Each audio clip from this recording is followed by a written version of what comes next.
Welcome to Veer Teja classes.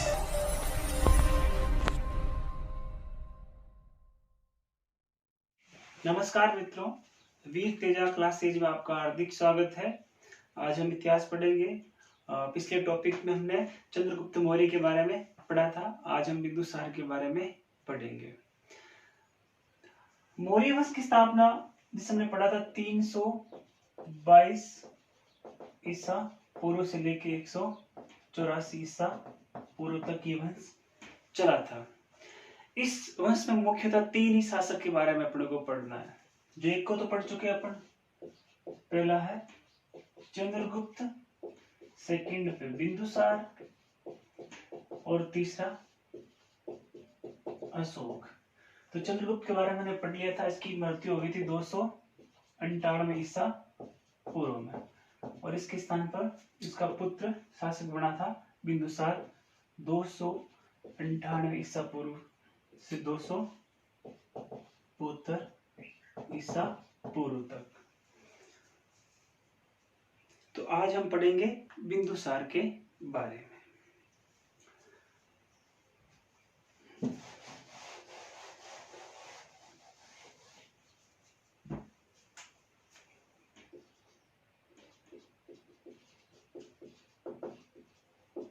Bindusara Bindusara के जन्म को लेकर कुछ कहानियां प्रचलित है। बिंदुसार की जो माता का नाम था उसका नाम था दुर्धरा। बिंदुसार की माता का नाम क्या था? दुर्धरा था। जैसे चाणक्य के बारे में आपको पता ही पढ़ा हमने। चाणक्य है वो चंद्रगुप्त मौर्य को स्लो पॉइजन यानी थोड़ा थोड़ा करके जहर दिया करता था। क्योंकि पहले के जमाने में विष कन्याएं होती थी, जो मतलब विभिन्न प्रकार के विषैले जीवों का सेवन करती थी, सांप बिच्छू वगैरह खाती थी। अगर ऐसी विष कन्याएं किसी को काट लेती थी तो उसकी तुरंत मृत्यु हो जाती थी। तो चंद्रगुप्त मौर्य को इसी कारण से ये थोड़ा थोड़ा करके स्लो पॉइजन दिया करता था, ताकि इसकी मृत्यु ना हो विष कन्या के काटने पर भी। तो बचपन से ही वो चंद्रगुप्त मौर्य को थोड़ा थोड़ा करके जहर देता था चाणक्य। एक बार क्या हुआ, वो दूध के अंदर दिया करता था। तो एक बार जो दूध में उसने तैयार किया था चाणक्य ने मौर्य के लिए, तो वो दूध चंद्रगुप्त ने ना पी के दुर्धरा ने पी लिया था। चंद्रगुप्त ने ना पी के बिंदुसार की माता दुर्धरा ने पी लिया था, और बिंदुसार दुर्धरा की गर्भ में था उस समय, और उसका कुछ समय बाद डिलीवरी होने वाली थी। और जैसे उसने जहर पिया, दुर्धरा की हो गई मृत्यु। इस बात का पता चाणक्य को चला, तो चाणक्य ने इसका ऑपरेशन करके बिंदुसार को जीवित निकाल दिया था। लेकिन दुर्धरा की हो गई मृत्यु। क्या हो गई? मृत्यु। और जहर देने से जब बिंदुसार पैदा हुआ था, तो उसके चेहरे पर छोटे छोटे बिंदु हो गए थे जहर के कारण। तो इसलिए इसका नाम पड़ गया था बिंदुसार पड़ गया। क्या नाम पड़ गया? बिंदुसार।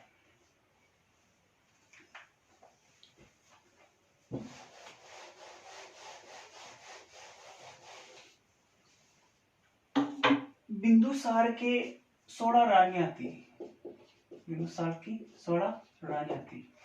तो जो उसका राज्याभिषेक हुआ था, वो हुआ था, जैसे हमने बता भी दिया है, बिंदुसार का राज्याभिषेक हुआ था 298 ईसा पूर्व में। तो इसके 16 रानियां थी और 101 पुत्र थे। किसके? बिंदुसार के। कितने पुत्र थे? 101 पुत्र है, ऐसा जैन ग्रंथों में कहा गया है। ऐसा जैन ग्रंथों में कहा गया है 101 पुत्र थे। और सबसे बड़े पुत्र का नाम था सुसीम। सबसे बड़े पुत्र का नाम था सुसीम। और उसके बाद सेकंड नंबर पे थे हमारे अशोक सम्राट महान, और सबसे छोटा पुत्र था तिष्य। आपको बस इन 3 ही पुत्रों के नाम याद रखने: सुसीम, अशोक और तिष्य। सबसे बड़ा था सुसीम, उसके बाद अशोक और उसके बाद तिस्सिर। तो 16 रानियां थी इसके, ठीक है, 16 रानियां थी। अशोक की माता का नाम था सुभद्रांगी। सुभद्रांगी, क्या नाम था? सुभद्रांगी। अशोक की माता का नाम था सुभद्रांगी। बिंदुसार के सीरिया के साथ संबंध अच्छे थे। सीरिया के साथ, सीरिया जो यूनान में है, उससे अच्छे संबंध थे। उसमें सीरिया का शासक था एंटियोकस। कौन था सीरिया का शासक? एंटियोकस। एंटियोकस से बिंदुसार ने 3 चीजों की मांग की थी। पहला शराब, दूसरा सूखे अंजीर, सूखे अंजीर, तीसरा दार्शनिक, तीसरा दार्शनिक। तो ये 3 चीजें उसने मंगवाई थी। किसने? बिंदुसार से। कहां से? सीरिया के शासक एंटियोकस से। लेकिन एंटियोकस ने शराब भेज दी, सूखे अंजीर भेज दिए, लेकिन दार्शनिक भेजने से मना कर दिया। बोला हमारे ये यूनानी नियमों के विरुद्ध है और दार्शनिक हम नहीं भेज सकते। जाहिर सी बात है, भेजना भी नहीं चाहिए, क्योंकि बुद्धिजीवी लोग होते हैं और देश के विकास में सबसे बड़ा योगदान इन्हीं का होता है। जैसे हमारे प्राचीन समय में दार्शनिक थे, आर्यभट्ट है, सुश्रुत है, ये दार्शनिक ही तो थे। तो दार्शनिक भेजने से मना कर दिया, शराब भेज दी और सूखे अंजीर भेज दिए। और एक इसका राजदूत इसके दरबार में आया था। इनका राजदूत का नाम था डाइमैक्स। डाइमैक्स ये किसके दरबार में आया था? चंद्रगुप्त मौर्य के, सॉरी, बिंदुसार के दरबार में आया था डाइमैक्स नाम का राजदूत। जबकि चंद्रगुप्त मौर्य के बारे में हमने पढ़ा है, चंद्रगुप्त मौर्य के दरबार में आया था मेगस्थनीज। मेगस्थनीज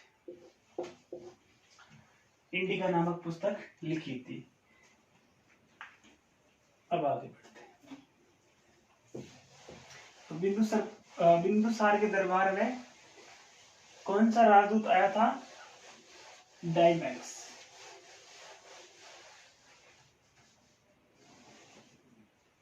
अब तक्षशिला पड़ता है यहाँ पर, इससे कौन तक्षशिला, पहले वीडियो में हमने देखा था। इसे विश्व का प्रथम विश्वविद्यालय होने का गौरव प्राप्त है। विश्व का क्या है? ये प्रथम, विश्व का प्रथम विश्वविद्यालय है। अभी इसके खंडर बचे हैं, इसको बुरी तरह से नष्ट कर दिया उन्होंने। तक्षशिला में बिंदुसार के समय 2 विद्रोह हुए थे। क्या हुए थे? विद्रोह हुए थे। और उस समय अशोक उज्जैन का गवर्नर था। कहां का था? अशोक कहां का गवर्नर था? उज्जैन का। और सुसीम यहाँ का था। सुसीम ये विद्रोह दबाने में असफल हो गया था। जो तक्षशिला का विद्रोह था वो सुसीम इसे नहीं दबा पाया। और यह जब अशोक आता है और अशोक विद्रोह को दबा देता है, विद्रोह को असफल कर देता है। तो इसका मतलब योगी पुत्र कौन था? अशोक था। बड़ा तो सुसीम था, लेकिन योगी कौन था? अशोक था। तो दोनों विद्रोह अशोक ने दबाए। और नेपाल में भी एक विद्रोह अशोक ने दबाया था। अब बिंदुसार की इच्छा थी कि मेरे मरने के बाद है शासक कौन बने? सुसीम बने। कौन बने? सुसीम। जबकि योग्य कौन थे? अशोक था। जबकि योगी शासक, योगी व्यक्ति अशोक था। अब देखो क्या होता है। बिंदुसार के 2 प्रधानमंत्री थे। कितने प्रधानमंत्री? हालांकि शुरुआत में बिंदुसार का प्रधानमंत्री था वो चाणक्य था। कौन था? चाणक्य। और चाणक्य की मौत कैसे हुई इसमें इतिहास मौन है, एक रहस्य है। वैसे चाणक्य और बिंदुसार के थोड़ा कम बनती थी। कम बनने का कारण ये था कि बिंदुसार है अपनी माँ की मौत का जिम्मेदार चाणक्य को मानता था। चाणक्य के बाद बिंदुसार के दो प्रधानमंत्री बने थे। एक का नाम था राधा गुप्त और एक का नाम था विक्रम भट्ट। यह क्या नाम था? विक्रम भट्ट। जो राधा गुप्त था वो सुसीम की तरफ था। सॉरी, राधा गुप्त है वो अशोक की तरफ था। किसकी तरफ था? अशोक की तरफ। और विक्रम भट्ट है वो सुसीम के पक्ष में था। राधा गुप्त अशोक के फेवर में था, विक्रम भट्ट है वो सुसीम के फेवर में था। जब अशोक उज्जैन में था उस समय बिंदुसार की तबीयत खराब हो गई, बहुत ज्यादा खराब हो गई। वो अंतिम समय में था अपने। तो सुसीम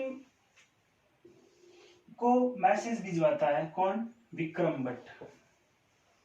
बोले तुम्हारे पिता की तबीयत है बहुत ज्यादा खराब है और वो किसी भी समय जाने वाले हैं और आप यहाँ जल्दी से आ जाइए, नहीं तो फिर अशोक आ जाएगा और वो शासक बन जाएगा। और राधा गुप्त क्या करता है? तिष्य, अशोक का सबसे छोटा भाई कौन था? तिष्य।